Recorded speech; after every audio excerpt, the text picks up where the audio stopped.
dari Mas Suhad, bagaimana kita bisa melatih intuisi supaya lebih bisa sensitif dalam mensikapi fenomena atau kejadian-kejadian yang muncul dalam hidup kita. Kata hati tadi ya, kalimatnya kata hati ya. Ini pasti yang saya utarakan ini dari sudut pandang dan pengalaman hidup saya, bukan kebenaran yang paling benar kan mesti ya ora. Pertama dibersihkan dulu. Kalau kita ngomong kata hati, kita membayangkan hatinya berkata-kata, keluar kalimat kayak gini, kayak gini, kayak gini. Sebenarnya yang bisa berkata-kata itu akal. Kalau hati tidak mengatakan apa-apa, hati merasakan. Rasa sedih itu ada sebelum ada kata sedih. Misalnya ngono. Mantep ya mantep, tapi belum apa, ada mantep sebelum ada kata mantep. Rasa mantep sebelum ada kata mantep. Paham maksud saya ya? Jadi jangan mengharapkan, pertama jangan nunggu hati ngomong apa ya sesuatu ya. Nanti ya, belajar merasakan dulu. Dan gini, kalau Anda pengen dengerin orang ngomong, katakanlah misalnya hati ngomong ya, hati berkomunikasi, katakanlah gitu ya. Kalau Anda lagi nonton TV, suaranya keras, pengen dengerin sebelah Anda mengatakan kalimat, Anda kan kecilkan TV-nya. Yang paling sering, yang paling tidak berhenti ngomong kan otak. Otak tidak berhenti ngomong kayak jangan-jangan gini, nanti gini, kata menurut itu kan ini gini dan seterusnya. Nah, uteknya orang mandek suara nih, bagaimana kita bisa mendengarkan hati? Nah, itu paling tidak mudah memang untuk menghentikan otak untuk berpikir dan berputar. Karena kadang nek rasa, kuwi rasa, kowe nggak perlu berpikir, tiba-tiba merasakan. Nah, menurut saya PR paling susah adalah untuk menghentikan menengke menora cerewet gitu teke. Cerewet terus. Ada yang diem tapi otaknya muter terus, ada yang sampai keluar. Cerewetnya karuan apa sebenarnya? Contoh paling ekstrim kalau saya ingat tuh Pak Nevi. Pak Nevi itu apa yang dipikirkan keluar. Mau tidur gitu kan sama istrinya disembunyiin radio karena nggak tahan. Kalau radio ngomong apa komentar pasti. Orang ngosok mau tidur nggak jadi tidur itu karena nggak tahan merespon otaknya. Kadang-kadang ada metode wirid, metode tapa, dibuat putus asa otaknya sehingga dia capek untuk ngapa-ngapain. Nah, momen ketika diam tersebut ada rasa yang keluar. Nah, rasa yang keluar tidak gampang diterjemahkan menjadi sesuatu yang bisa kita pahami secara akal. Karena kalau akal ini pasti semua yang dari lahir kita berpengaruh. Pilihan kata, pilihan bahasa, arti dari kata, konteks dari kejadian itu semua berpengaruh pada cara akal berpikir. Kalau rasa itu apa anane? Contohnya kalau bayi nangis, nangisnya gitu semua. Rasanya keluar gitu saja. Paham nggak maksud saya? Jadi bagaimana kata hati? Kalau saya ngomong rumusnya sebenarnya sederhana, tapi lemah hamir atau angel. Kalau bagaimana kata hati bisa berbicara, lihatlah sesuatu sebagai apa adanya. Nah, itu kayaknya sederhana ya, tapi itu tingkat yang menurut saya sangat susah melihat sesuatu apa adanya. Karena kita melihat sesuatu itu pasti punya konsep kemudian di sini. Lihat warna wis. Oh, putih, dudu ireng. Berarti kan ada konsep di belakang pikiran ini. Saya ngomong gini aja. Misalnya mangga. Langsung keluar di pikiran Anda, mangga apa? Mana lagi? Mangga dua, ya beda-beda tuh. Kalimatnya sama loh, tapi ya keluar di kepala berbeda-beda loh. Oke, saya kasih contoh betapa susahnya menghentikan laju pikiran itu, cerewetnya pikiran itu. Oke, sekarang jangan pikirkan monyet, malah keluar tuh monyetnya. Nah, otak ini sangat tidak mudah untuk dihentikan. Jadi kalau menurut saya, kalau Islam mengajarkan ikhlas, mengajarkan berserah kepada Tuhan, itu membuat kita pada sebuah posisi kita melihat sesuatu sebagai apa adanya. Observer apa adanya. Observer pun dengan tidak punya inklinasi, tidak punya ini lebih benar, ini lebih salah. Observer benar-benar apa adanya. Ya contohnya ya, Anda pernah dicurhati teman Anda soal asmara nggak? Oh, seperti sampean ya di kayak enggak. Kalau Anda dicurhati lebih gampang mecahin ngono ya angel. Tinggal tok pelet wis beres. Misalnya gitu ya, misalnya. Tapi Anda menemukan jawabannya sangat mudah. Kenapa? Karena Anda tidak terlibat di situ. Anda sebagai observer gampang banget ndelok apa adanya gitu. Tapi kalau ada yang terlibat, langsung gampang-gampang kayak angel iku lek, kan gitu. Jadi membuat jarak dengan diri sendiri itu tidak mudah. Tapi setahu saya untuk mendengarkan kata hati kita harus berani menghentikan kepala. Bukan berani, bisa menghentikan cerewetnya otak. Gini, Anda gampang lah, misalnya gini, untuk ngetes apa namanya cerewet diri sendiri gitu. Anda ambil kebiasaan satu tapi disiplin, misal rasa sholat terus, nah sholat ini banyak bolongnya ki lumayan, sing parah ki banyak adanya gitu. Nek bolong kan rata-rata sholat ada bolongnya, nek ada sholatnya ki berarti rata-rata ora sholat. Ya setahun pisan paling ora. Itu lebih berbahaya. Orang sholat lah. Misalnya setiap jam 5 sore Anda garuk muka. Gampang toh? Garuk muka gini aja. Garuk jam 5 garuk rai wis. Coba Anda lakukan. Orang ngasih 2 minggu, otak wis pun duwe alasan iki. Allah mengrai wae. Allah engko luwih sak menit ra apa-apa. Allah luwih 2 menit ra apa-apa. Bikin alasan segala macam nih kepala nih. Betapa otak kita itu sebenarnya sangat tidak bisa kita kontrol larinya dia. Karena kita tidak bisa mengandu Ctrl Z. Andu itu membatalkan. Kita tidak bisa membatalkan apa yang kita tahu. Itu masalah susahnya. Kita jalan, dengar orang ngomong, kita wis ora krungu lali, nggak bisa. Kalau udah kadung masuk tuh kadung masuk. Dan itu mempengaruhi tempat sampah yang namanya otak ini loh. Kalau saya melihat otak itu sebagai tempat sampah kalau kita tidak bisa kontrol. Tapi jangan ngomong tempat sampah itu buruk loh. Ya lagi-lagi nih kan asumsi. Gue neng omah milih orang ono TV apa orang ono tempat sampah? Tempat sampah. Yuk. Gue jadi milih dua TV dan ngeran dua tempat sampah. Berapa kok sampahnya berserakan? Nah, mending ono TV tenang ono tempat sampah tuh.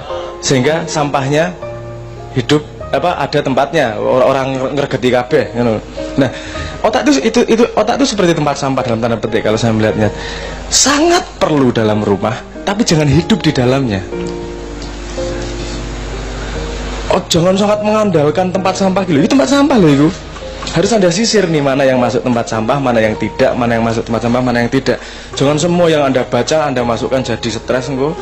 Anda semua yang Anda dengar Anda masukkan jadi asumsi. Maka karena kalau kita tidak bisa mengontrol apa yang masuk, apa yang keluar, macak itu tadi jadi akan sangat efektif untuk mempengaruhi orang lain. Karena kita tidak bisa melihat apa adanya. Ngerti lho Mas. Jadi suara hati gimana ya? Ikhlas. Jadi kalau menurutku, kalau salah mau dibenarkan Pak Muzamil, yang benar-benar bisa mendengarkan suara hati adalah jiwa yang tenang. Seperti permukaan danau yang tenang. Ada satu tetes air, dia akan tahu ada satu tetes air. Tapi kalau airnya bergolak, permukaannya bergolak, ada hujan dia nggak tahu kejatuhan informasi. Nah, airnya tenang, observer, ada satu tetes, ini ketahuan. Nah, itu bagaimana bentuknya? Karena hati tidak berbicara, Anda yang bisa merasakan komunikasi dengan hati Anda sendiri gimana. Hubungannya sama yang dengan berpikir hati akan tenang. Oh iya, dengan berzikir kenapa hati tenang? Nek kowe zikir, misalnya kowe zikir ping 3000, diperintah karo kiaimu zikir ping 70.000 Al-Baqarah ngono misale. Gitu ya misale. Kira-kira sampean putus asa neng kepiro? Pertama putus asa ya. Tapi kan Anda tidak bisa, karena perintah kiai Anda tidak bisa menghentikan itu. Kudu tok lakoni. Putus asa tetap dilakoni. Bergolak luar biasa. Wah, ora trimo le misuwi kiyaine. Lho Gusti Allah ditunggu kok Al-Qur'an barang didukon wirid. Wah, semua bergolak, akhirnya menyerah, capek nih. Ketika sudah capek, ya wis lah tak lakoni wae lah. Iki nek ora tak lakoni ya ora rampung. Aku komplain, otakku tidak terima seberapa pun aku tetap harus menyelesaikan. Otaknya mulai itu damai, mulai diam, menang juan. yang keluar adalah tetesan air tadi. Jadi salah satunya adalah membuatmu putus asa, main uteknya putus asa gitu, ratrimo. Yuk, paham ya maksud saya ya. Tapi nggak harus dibunuhkan pikirannya. Jangan dibunuh, nek pikir akal itu sangat penting. Aku ngomong tempat sampah, jangan terasumsi bahwa kemudian dibuang loh tempat sampah itu. Tempat sampah itu perlu loh di rumah. Kita sangat perlu akal. Nek ra berakal ra iso memahami agama loh. Kalau tidak bisa menyisir, mengolah, membenarkan memilah-milah, itu butuh akal di situ. Nah, hati itu bukan mengatakan sesuatu yang benar. Yang saya iki rada lambat ya, memahaminya. Karena gini, hati akan berkomunikasi dengan bahasa yang Anda pahami. Hati akan membawa Anda ke jalan yang benar, bukan memberitakan kebenaran. Paham maksudku? Berarti orang tiba-tiba di sini Surabaya, aku tak neng Jogja, hati ngomong merem tiba-tiba neng Jogja. Enggak gitu. Hati akan mengatakan melaku oke, lewat tengen, lewat kiwa, lewat sini, membawa Anda pada sebuah perjalanan di mana ujungnya adalah kesadaran yang lebih tinggi. Jadi sok-sok beda pada hal yang sama. Hal sama, hati ngomong ini kok, sesok ngomongnya beda ya, karena level Anda sudah berbeda dan hati Anda membawa Anda pada perjalanan yang berbeda. Tidak berhenti perjalanan tersebut, kan ihdinas siratal mustaqim. Kita mencari jalan yang benar terus, dan kita hanya bisa diberitahu satu langkah di depannya. Iki ngopo ya ngelangkah, iki ngopo ya ngelangkah, iki ngopo ngelangkah. Dan enaknya ketika observer, kita tidak stres pada langkahnya. Kita melangkah sesuai apa yang diberitakan sama insya Allah. Bersih kita mendengarkan sinyal Tuhan, kita ngelangkah, delok tengen kiwa, hiburan. Seperti perjalanan wisata. Delok ana wong macak ning baliho guyu, ngono ya. Oh iya. Ngene guyu dan seterusnya. Jadi orang gendeng itu hiburan. Seperti kemarin salah satunya toleransi gue neng grup saya, di grup SMA Pak Muzamil, pada ribut saya harus menyatakan sikap, saya tidak akan mengatakan selamat Natal karena itu berarti kita mengakui mereka dan kita menjadi seperti mereka. Si Jimeneh ngomong itu toleransi, itu menyenangkan orang lain dan seterusnya lah. Sudowo banget tak delok iki reply ini pesatusan iki dampot iki arek iki. Terus saya balas akhirnya. Karena saya melihatnya hiburan, Mas. Aku balas. Saya juga mau menyatakan sikap. Saya ngomong ngono. Kata Kanjeng Nabi, tersenyum itu sedekah. Apalagi membuat orang lain tersenyum. Itu sedekahnya lebih banyak. Jadi sekarang teman-teman grup, ayo ribut yang luar biasa. Aku tak bikin kopi sama nonton ributmu karo guyang-guyu. Jadi semua energi ributmu menjadi sedekahmu. Aku ngono. Ya meng asu, bajingan. Ngono tok, ora sida ribut malah misui aku kabeh gak bisa mel. Loh, gimana Anda? Itu ketika saya melihat itu, saya mau bersikap, mereka dalam perjalanannya mencari kebenaran. Aku sih oke, yang sekarang satu berpendapat dia benar seperti ini, yang satu berpendapat dia benar seperti ini, orang masalah. Masalahnya seperti yang dikatakan Pak Muzamil, bahwa orang lain harus pendapat dengan dia. Kalau saya melihatnya ini pada orang pada perjalanan yang berbeda dan melalui pengalaman yang berbeda, sehingga dia punya kesimpulan yang berbeda.